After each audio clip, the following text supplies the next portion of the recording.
বন্যা পরিস্থিতির খবর জানতে আমরা যাচ্ছি সিলেটে। সেখানে আছেন আমাদের সহকর্মী সজল ছত্রী। সজল, নতুন করে সিলেটে বন্যার আশঙ্কার কথা বলছে আবহাওয়া অধিদপ্তর, প্রশাসনের উদ্যোগ কি?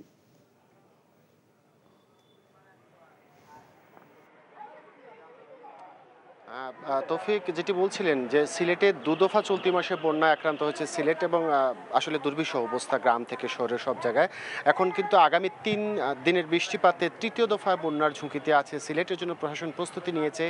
জেলা প্রশাসন বলছে তারা আগাম প্রস্তুতি নিয়ে রেখেছেন। পানি উন্নয়ন বোর্ড এর মধ্যে জানিয়েছেন যে তাদের যে শহর গ্রাম প্রতিরক্ষা বাঁধ, বন্যা প্রতিরোধ যে বাঁধ আছে সেটি প্রায় 25 কোটি টাকা ক্ষতি হয়েছে এবং বেশ কয়েকটি জায়গায় 20 থেকে 25টি জায়গায় ভাঙন দেখা দিয়েছে। এই অবস্থায় যদি আবারও বৃষ্টিপাত, যেটি আশঙ্কা করা হচ্ছে যে আগামী 72 ঘন্টায় ভারী বৃষ্টিপাত হতে পারে, শুধু সিলেট নয়, যে পাহাড়ি ঢল নেমে আসে ভারতের মেঘালয় এবং চেরাপুঞ্জি এলাকায়, সেখানেও কিন্তু বৃষ্টিপাতের আশঙ্কা আছে। যদিও সকাল 10টা থেকে এটি বলা হচ্ছিল এবং এখন পর্যন্ত সিলেটে 24 ঘন্টায় 33 মিলিমিটার পর্যন্ত বৃষ্টিপাত হয়েছে এবং চেরাপুঞ্জিতে যতটুকু আমরা ইন্টারনেটের মাধ্যমে জেনেছি যে সেখানে প্রায় 76 মিলিমিটার বৃষ্টিপাত হয়েছে। মানে বৃষ্টিপাতের যে আশঙ্কাটি করা হচ্ছে সেটি এখনো বাস্তবে দেখা যায়নি। আজও আকাশ দেখবেন এখনো মেঘলা আছে প্রচণ্ড।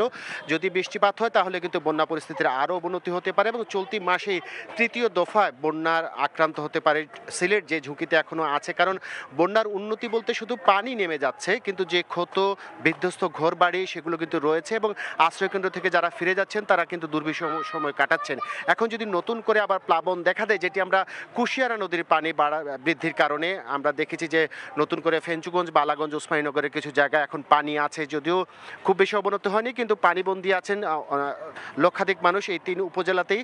এবং এটি যত সময় যাচ্ছে তত কিন্তু যত যাচ্ছে তত সময় কিন্তু এটা পরিণতি আরও অবনতির দিকে যাচ্ছে। যদি বৃষ্টিপাত আজকে রাত্রে হয় তাহলে কিন্তু তৃতীয় দফা বন্যার মুখে পড়তে পারে সিলেট, এই ঝুঁকিতে আছে। তবে এখন পর্যন্ত বন্যার উন্নতি বলা যাচ্ছে, পানি নামছে একটি পয়েন্টে শুধু সিলেটে, কুশিয়ারা নদী পানির বিপদসীমার উপরে আছে, সব জায়গায় বিপদসীমার নিচে প্রবাহিত হচ্ছে। তৌফিক, জানছিলাম সিলেটের অঞ্চলের বন্যার খবর।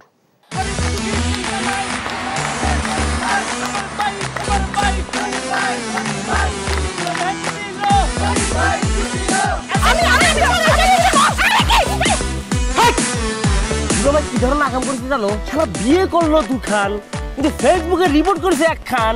মেজাজটা আমার তো হট হয়ে রয়েছে অনেক আগ থেকে। আমি আমার জান পাখি, সোনা পাখি, টিয়ে পাখি, কি করতেছো? ফেসবুকে একটা পোস্টে অ্যাংরি রিঅ্যাকশন দিচ্ছিল। Don't touch my body. বড় বউয়ের প্রতি অনেক কি বেশি না মায়া মহব্বত, যাও তারে গিয়ে দেখাও, আমার কাছে আইছো কেলা? প্রথমে আমার ঘরে না এসে আমার চোখের সামনে দিয়ে গট গট করে ছোট বউয়ের রুমের মধ্যে চলে যাও কোন সাহসে? আমি ভাবছিলাম তুমি বড় বউ বড় বইনের মতো থাকবা, কিন্তু তুমি বাইরে হচ্ছ আস্তে একটা ডাইনি বুড়ি। আমি সাক্ষাৎ ডাইনি আর তুমি সোনার ময়না পাখি। এই চুপ করো। ওরে খোদা, কান্না কাসুল। গুলশান বনানীর মায়েরা যেমন চুল কালার করে না, আমার তো মনে হইতেছে গনি মিয়া কোনো গুলশান বনানী মডার্ন মায়ের প্রেমে পড়ছে।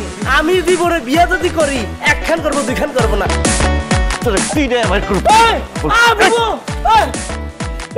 আরে কি করতেছ? আরে বাইরে করতে বাইরে যা কইছি শুনো, গড়তে বাইরে তুমি কি করতেছ তুমি? কোথায় যাচ্ছ স্বামী আমার?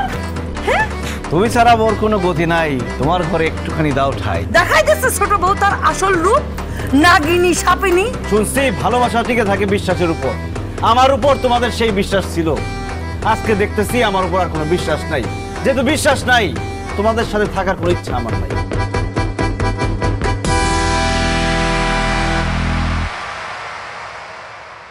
এখন জন্ম সনদ দিয়ে খোলো বিকাশ স্টুডেন্ট অ্যাকাউন্ট। নিজের বিকাশ নিজে কর।